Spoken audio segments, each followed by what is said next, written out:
আসসালামু আলাইকুম বন্ধুরা, আশা করি আপনারা সবাই অনেক ভালো আছেন। তো আজকের এই ভিডিওতে আমরা কথা বলবো লাভার তৈরি সর্বপ্রথম 5G একটা স্মার্টফোন নিয়ে। তো এই ফোনটির নাম হচ্ছে লাভা আগ্নি 5G এই স্মার্টফোন। তো লাভা আগ্নি 5G এই স্মার্টফোনটি অল্প টাকার মধ্যে খুবই ভালো কিছু ফিচার আমাদেরকে প্রোভাইড করছে। তো আজকের এই ভিডিওতে আমরা লাভা আগ্নি 5G স্মার্টফোনটি আমাদের কি কি ফিচার প্রোভাইড করছে, ফোনটির প্রাইসটা কেমন হতে পারে এবং ফোনটি কবে নাগাদ বাংলাদেশে আসবে এই ডিটেলস আলোচনা করব এই ভিডিওতে। তো তার আগে আপনাদের কাছে অনুরোধ থাকবে চ্যানেলটি সাবস্ক্রাইব করে পাশে থাকা বেল বাটনটি অল করে দেবেন। তো ফার্স্ট অফ অল আমরা যদি ফোনটি ডিজাইন অ্যান্ড বিল্ড কোয়ালিটিতে কথা বলি, ফোনটির বডি ফ্রেম তৈরি করা হয়েছে প্লাস্টিক দ্বারা এবং ফোনটির ব্যাক সাইডে ব্যবহার করা হয়েছে পলিকার্বনেট এবং এখানে ম্যাট ফিনিশিং ব্যবহার করা হয়েছে, যেখান থেকে আপনারা খুব ভালো একটা লুক পেয়ে যাবেন এই ফোনটি। এবং ফোনটির ব্যাক সাইডে আপনারা পেয়ে যাবেন একটি কোয়াড ক্যামেরা সেটআপ এবং ফোনটিতে আপনারা রাইট সাইডে পেয়ে যাবেন পাওয়ার বাটন। এখানে পাওয়ার বাটনের সঙ্গে ব্যবহার করা হয়েছে ফিঙ্গারপ্রিন্ট সেন্সর এবং ফোনটির ফ্রন্টের দিকে আসলে আপনারা পেয়ে যাবেন ছোট্ট একটি 5 হোল কাট আউটের সেলফি ক্যামেরা। তবে অন্যান্য ফোনগুলোর তুলনায় এখানকার সেলফি ক্যামেরাটা অনেকটা বড় এবং এই ফোনটিতে আপনারা লেফট সাইডে পেয়ে যাবেন সিম লকার, যেখান থেকে আপনারা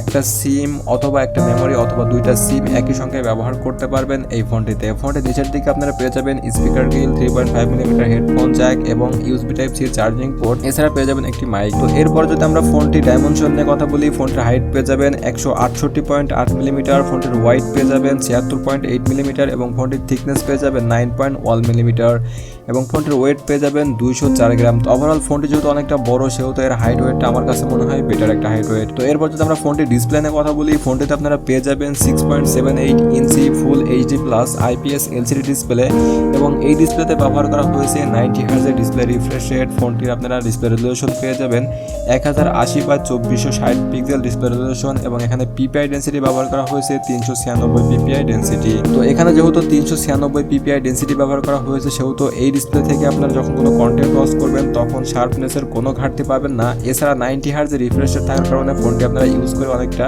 স্মুথনেস ফিল করবেন। ফোনটির ডিসপ্লে প্রোটেকশনের জন্য ব্যবহার করা হয়েছে কর্নিং গোরিলা গ্লাস 3 এর একটি প্রোটেকশন। তো ওভারঅল এখানে কিন্তু ডিসপ্লেতে খুব ভালো একটা ফিচার প্রোভাইড করছে। তো এরপর যদি আমরা ফোনটির পারফরমেন্স নিয়ে কথা বলি, ফোনটিতে আপনারা পেয়ে যাবেন অপারেটিং সিস্টেম হিসাবে অ্যান্ড্রয়েড 11 এবং ফোনটিতে চিপসেট ব্যবহার করা হয়েছে মিডিয়াটেক ডাইমেনসিটি 810 5G প্রসেসর, যেটি 6 ন্যানোমিটার আর্কিটেকচারের তৈরি। তো আপনারা অনেকে জেনে থাকবেন যে মিডিয়াটেক ডাইমেনসিটি 810 5G এটি কিন্তু খুবই দারুণ একটা প্রসেসর এবং এই প্রসেসর দিয়ে আপনারা পাবজি, ফ্রি ফায়ার এই গেমগুলো খুব স্মুথলি খেলতে পারবেন এবং আপনারা পাবজি গেমটি এইচডি গ্রাফিক্সে রেখে হাই সেটিংসে খেলতে পারবেন। এছাড়া ফ্রি ফায়ার গেমটি আপনারা আল্ট্রা গ্রাফিক্সে রেখেও প্লে করতে পারবেন খুব স্মুথলি ভাবে। এখান থেকে আপনারা ফ্রেম ড্রপ বা ল্যাগের কোনো দেখা পাবেন না। এছাড়া এই ফোনটিতে যে 5G কানেক্টিভিটি ব্যবহার করা হয়েছে সেখানে আপনারা 3টা 5G ব্যান্ডের সাপোর্ট পেয়ে যাবেন। আর একটু বেশি 5G কানেক্টিভিটি হলে আরো একটু বেটার হতো। তবে এখান থেকে আরো একটা ইম্পর্টেন্ট বিষয় হচ্ছে এই ফোনে আপনারা যে দুইটা সিম ব্যবহার করবেন দুইটা সিমে কিন্তু 5G নেটওয়ার্ক ব্যবহার করতে পারবেন এবং এই ফোনটিতে সিপিইউ ব্যবহার করা হয়েছে অক্টোকোরের একটি সিপিইউ, যেখান থেকে আপনারা সর্বোচ্চ ক্লক স্পিড পেয়ে যাবেন 2.4 GHz এর ক্লক স্পিড এবং এখানে আপনারা দুইটা কর্টেক্স A76 এবং 6টা কর্টেক্স A55 পেয়ে যাবেন কোর হিসাবে এবং এই ফোনটিতে জিপিইউ ব্যবহার করা হয়েছে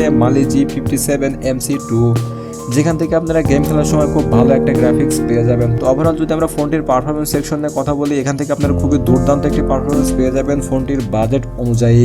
এছাড়া ফোনটি আপনারা পেয়ে যাবেন শুধুমাত্র একটি ভেরিয়েন্টে, যার র্যাম থাকবে 8GB এবং এর স্টোরেজ থাকবে 128GB। এখানে র্যাম টাইপ রাখা হয়েছে LPDDR4X এবং স্টোরেজ টাইপ রাখা হয়েছে UFS 2.2। তো দেন এরপর যদি আমরা ফোনটির মেন আকর্ষণ ফোনটির ক্যামেরা নিয়ে কথা বলি, ফোনটিতে কিন্তু খুবই দুর্দান্ত একটি ক্যামেরা সেটআপ ব্যবহার করা হয়েছে, যেখানে এই প্রাইস রেঞ্জের মধ্যে কিন্তু সবাই ট্রিপল ক্যামেরা সেটআপ ব্যবহার করে, সেখানে কিন্তু লাভা আগ্নি এই ফোনটি আমাদেরকে কোয়াড ক্যামেরা সেটআপ প্রোভাইড করছে এবং এখানে আপনারা মেন ক্যামেরা সেন্সর হিসেবে পেয়ে যাবেন 64 মেগাপিক্সেলের একটি মেন ক্যামেরা সেন্সর, 5 মেগাপিক্সেলের একটি আল্ট্রা ওয়াইড সেন্সর, 2 মেগাপিক্সেলের একটি ম্যাক্রো, এছাড়া 2 মেগাপিক্সেলের একটি ডেপথ সেন্সর পেয়ে যাবেন এই ফোনটির ব্যাক ক্যামেরাতে এবং 64 মেগাপিক্সেলের এই সেন্সরটা অনেকটা বড়, যার কারণে এখান থেকে আপনারা খুব বেটার একটা রেজাল্ট পেয়ে যাবেন এবং এছাড়া এই ফোনটির মধ্যে আরো অনেকগুলো ফিচার থাকছে, যে ফিচারগুলো ব্যবহার করে আপনারা আরো বেশ ভালো কোয়ালিটির ফটোগুলো শুট করতে পারবেন এই ফোনটির মাধ্যমে এবং ফোনটিতে আপনারা ভিডিও রেকর্ডিং করার ক্ষেত্রে 1080p 30fps এ ভিডিও রেকর্ডিং করতে পারবেন সর্বোচ্চ। যদিও এখানে তারা 2K বা 4K দিতে পারতো, কিন্তু তারা এখানে 1080p রেখেছে।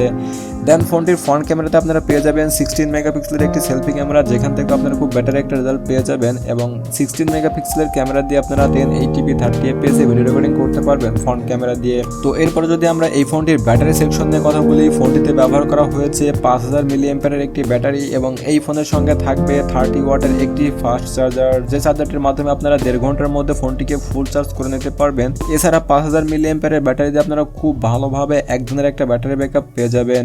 তো ওভারঅল ফোনটির মধ্যে আমরা যে সকল স্পেসিফিকেশনগুলো দেখতে পেরেছি সম্পূর্ণ স্পেসিফিকেশনই খুবই ভালো স্পেসিফিকেশন প্রোভাইড করছে মিডিয়াম বাজেটের মধ্যে।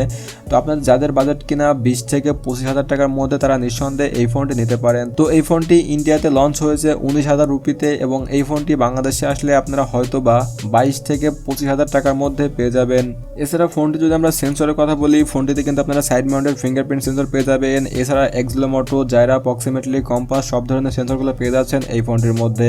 তো ওভারঅল সবকিছু মিলে ফোনটা একটা বেটার একটা স্মার্টফোন। তো বন্ধুরা আজকের ভিডিও ছিল আমাদের এই পর্যন্ত। ভিডিওটা আপনাদের কাছে কেমন লেগেছে অবশ্যই কমেন্ট করে জানাবেন। তো লাভা আগ্নি এই স্মার্টফোনটি আপনার পছন্দ হয়েছে কিনা সেটিও অবশ্যই আমাদেরকে কমেন্টে জানিয়ে দিবেন। আর যারা এখন আমাদের চ্যানেলটি সাবস্ক্রাইব করেন, চ্যানেলটি সাবস্ক্রাইব করে পাশে থাকা বেল বাটনটি অল করে দেওয়ার অনুরোধ থাকবে। তো ভালো থাকুন, সুস্থ থাকুন, কথা হবে নেক্সট কোনো ভিডিওতে।